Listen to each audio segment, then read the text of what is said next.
Diamond dogs. I'm going to get you. And when this comes out for free, people will be very confused at that. Yeah, they They're won't gonna know be what like, that why means. did Alex say that? I was driving and I died. No! The man in the back seat. And he got me. And now I I'm am going dead. to get you. Welcome to the minisode, everybody. I know Jesse has something cool, but let me just do. I want to do mine first because it's pretty quick. It's not like something we're going to be diving into. Who knows what Alex has? And I don't know what Alex has. Oh, so. it's good. On my screen, Alex's image is totally frozen with his mouth open. Oh, it just fixed itself. Okay, we're back. What if I just Did do it? that instead as like So- just like what if that's just how I do it? I want to talk about really quickly the Wall Street Journal 2-part article about UAPs that they released a couple of weeks, like last week or the week before. Oh, yeah? Each a week apart. And it's fascinating because they sucked. It's there good. was- It's good. It's good because people are reading about this shit that don't ever see it's not it. good because they don't mention their sources as to where they get these informations and stuff. However, what I found fascinating was that John Greenwald, the Black Vault guy, after this article dropped and he shit all over it as well, what he released was interesting because what we learn is that what he thought was just one author writing on this article has been in contact with him since January of this year. And since then has been in hours and hours and hours and hours of communication with him about getting certain documents that he got for the article and whatnot. And then as the article came out, he says it's insane because they ignored all of it. They didn't use any of it. And so he goes on, I'm going to read a little bit of his tweet, and then he links every single source they asked for that he got for them, and that they did not use in the article. Because the two-piece article basically shits on it, makes fun of it, and says it's all disinformation, essentially. With that, and that's basically the extent of the article pieces.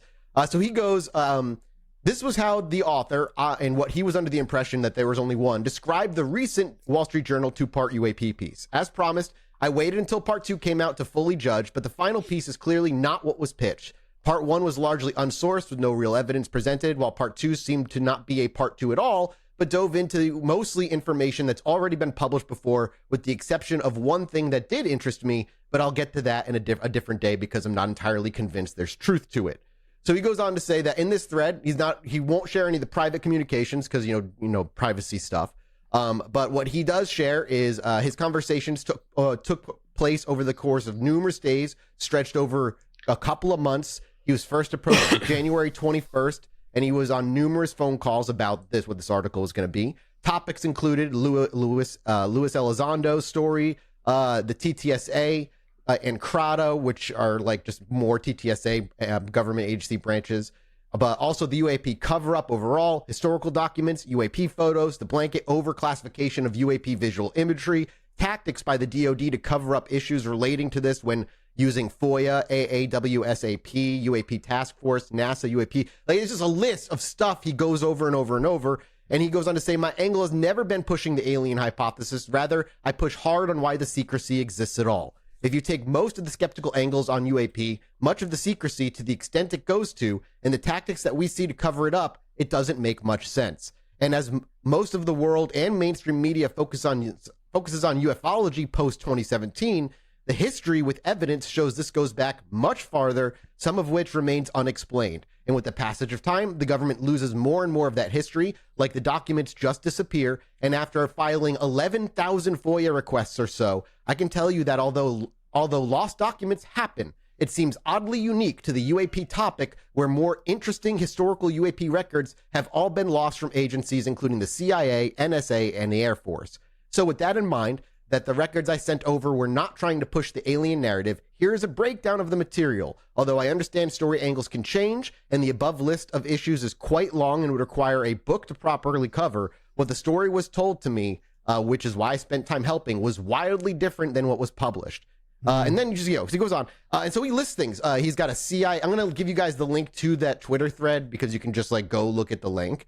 I'm going to just list off the topics without going into any of them particularly. A CIA material that he references, UAP Task Force and NASA briefing material.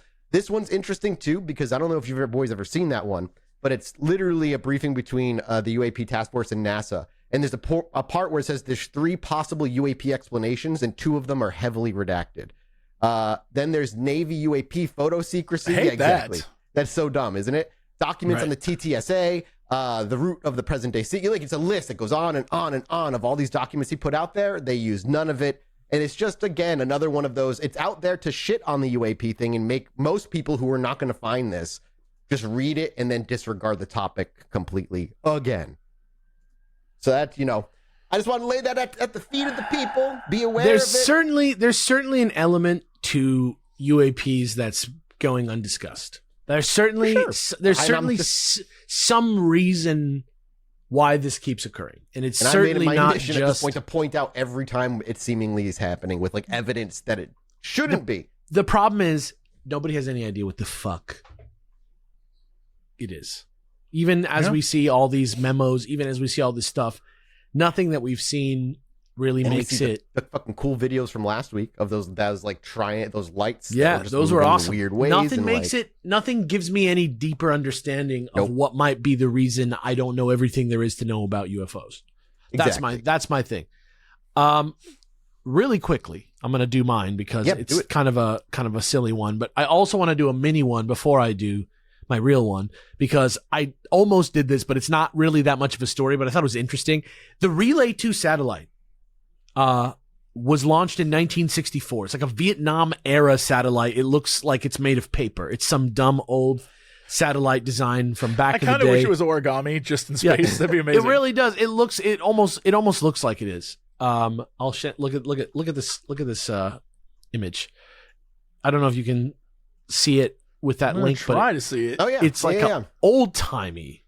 It's like 1960s sci-fi looking. It does exactly. Yes. Yeah. Yes. So this thing was declared dead in 1967, but in 2024 in June, there was a giant electromagnetic burp that emitted from the satellite for no reason that anybody knows. It could have been a giant electromagnetic charge that was building up in the satellite for 60 years. Could be that, but nobody really knows. Literally, it made everybody go like, holy shit, what the fuck was that? And then they like saw what it was, which was that it was probably this satellite burping. I just thought that was an interesting thing that could happen and that you should know about. That's cool. I love that. But what I want to talk about today is like the world's smallest scale supervillain exists, and he's in Spain. In Cervera, Spain. What do you mean? Yeah. There was a beekeeper who was 70 years old, and this was last Friday, I think. Is he from Jupiter Ascending? No, it was about 1 p.m. and he was on the N2 highway, which is in Catalonia, in Cervera. And they pulled this van over for erratic driving with this 70-year-old man, and the old man was not wearing his seatbelt. And when they pulled him out of the car, the old man was not apologetic. He said, "I should have run you over." And then they tried to give him a say he wasn't wearing a seatbelt, but he was wearing like a suit of bees over him. He said, "I should have run you over." He refused to take a breathalyzer, and then he walked to the back of his van, opened the doors, and released a swarm of honeybees to attack the officers. Yes! I know he says that. I should have run you over while he's opening the door at the same time. Both of the cops got super stung. They had to like run into a restaurant. Everybody like in the restaurant was like trying to help the people, like the cops get in because there was like a cloud of bees. The dude like fled the scene because like at that point, what are you gonna do when you're a 70-year-old beekeeper? But apparently he didn't get too far. They tracked him down. They arrested him. They took a statement. He was released on bail in a couple hours.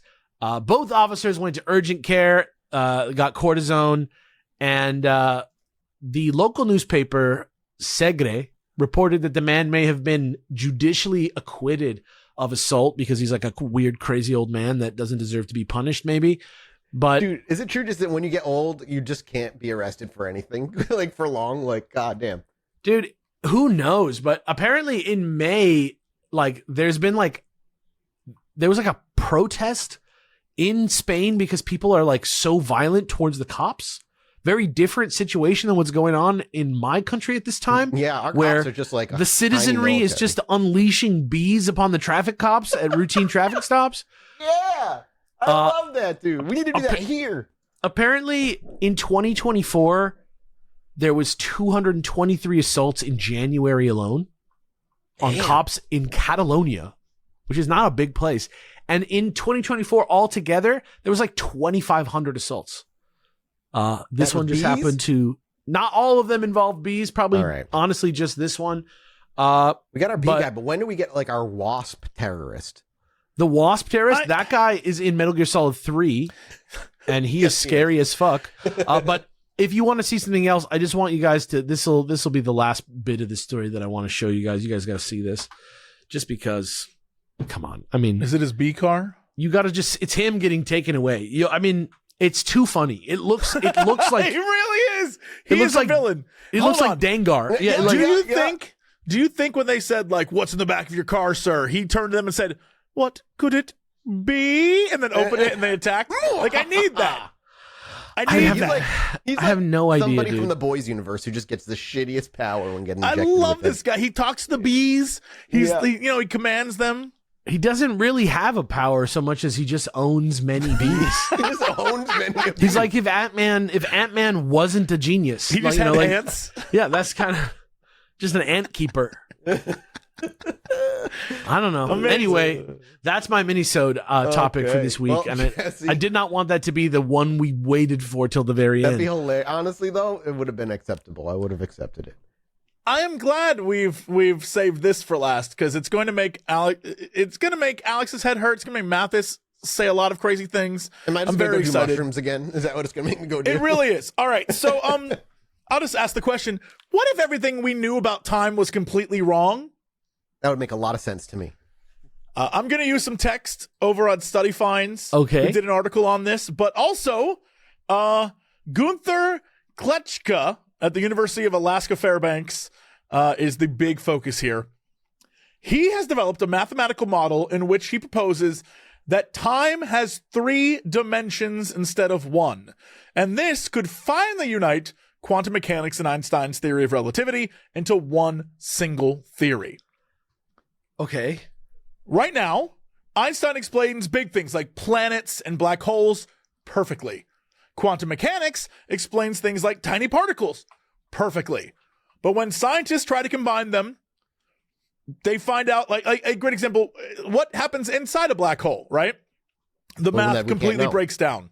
Like, it just doesn't make any sense. None of it works. It's like having 2 different instruction guides for the same bookshelf. Well, it's interesting, right? Because if you're in the black hole itself, the physics or whatever would make sense from within the system. But on the outside of the system, you can't understand the system unless you're in the system.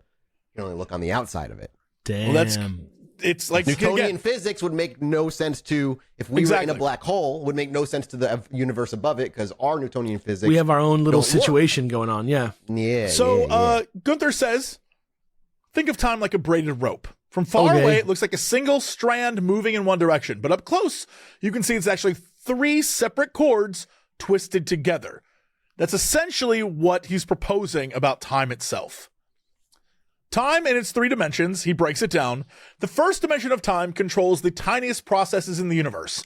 Things happening inside atoms in less than a trillionth of a second. This is quantum mechanics. The second time dimension acts like a bridge, connecting the microscopic quantum world to the everyday world we can see and touch. The third time dimension governs the slowest, most massive changes in the universe, like how galaxies form and evolve over billions of years. This is where Einstein's gravity takes over. We only experience one dimension of time because the other 2 only matter at extremes we never encounter in daily life. It's like living in a house and only noticing the first floor while the basement and attic exist, but they don't affect your daily routine. I think I played a Doom WAD like that. The theory makes specific testable predictions that they're going to test about particle masses and gravitational waves and cosmic behavior, various things that they're going to try over the next decade to verify or disprove. If correct, this could mean that matter and energy are actually made from the bending and flowing of 3-dimensional time itself, completely changing how we understand reality. If you want to deep dive that and get into it, you can. But yeah, I'm still curious. I'm going to have to read about it, because, like, does it explain why we as individuals would experience the flow of time individually, even if on a microscopic, unnoticeable scale? Well, I think that's the experiment, because if there's 3 layers, there's the microscopic R kind of in between bridge, and then the gigantic. We are experiencing bits of both because we're stuck in between. Interesting. Yeah, and so that's kind of like we're the bridge between them. We're in that space where we are small enough that we aren't big, but we're big enough that we aren't small. Whoa. But isn't space and time also the same thing? So would it not also be explaining space? Well, I mean, he's saying it would explain literally everything. Matter itself, matter and energy are actually, according to him in this study, the bending and flowing of time.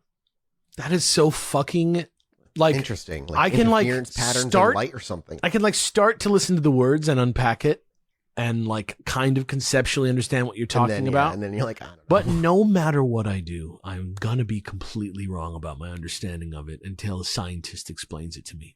I'm excited. Yeah. When do they say when the studies are going to be happening, or the experiments? So I mean, the initial mathematical study is already out. If you want to look that up, you can. First off, studyfinds.org has the breakdown article where I got most of the information, but the published article is in World Scientific Connect, and you can probably just look up Gunther. Yeah. It's Klettetchka from the University of Alaska Fairbanks did this study. And you can go read the full, real, actual thing or just the breakdown. But either way, fascinating stuff. So and nuts. The idea that time could be it. Like everything could be the concept of time. Maybe time needs to be redefined. You know what I mean? What if time is consciousness? It feels just like hot or cold, right? Like kind of like something that's environmental based on our. It all sounds too like what I was talking about last week of like the idea of matter. Like consciousness doesn't come from matter. Matter is derived out of consciousness through space time or what have you. Of like maybe that's what it all is. It's all that. Well, I mean, this doesn't explain the idea of like the quantum mechanics of we all exist at the same time, like that kind of thing. What this is saying is that the reason why mathematics isn't working out is because we are operating on one time when really it's 3 separate times, and they all connect. And we're just witnessing it all, trying to figure it out. But really, it's one. He's not even talking about going back and forth or wrapping around. He's talking about the braid itself. Do you think it's going to be almost like time is almost like on a scale or like a spectrum, almost like from smallest and how they feel time up to a biggest. Now, I know he's not saying that specifically, but that idea of like it's a progression. We're in the middle of that. Yeah, it's a vast. It's like just time operates on different scales, but it connects all together. And so once we kind of crack that, because we're only viewing it like we exist in the world of like a goldfish. Mm-hmm. Like we're not on the surface. We're under the water, and we're living our life thinking we know everything there is to know.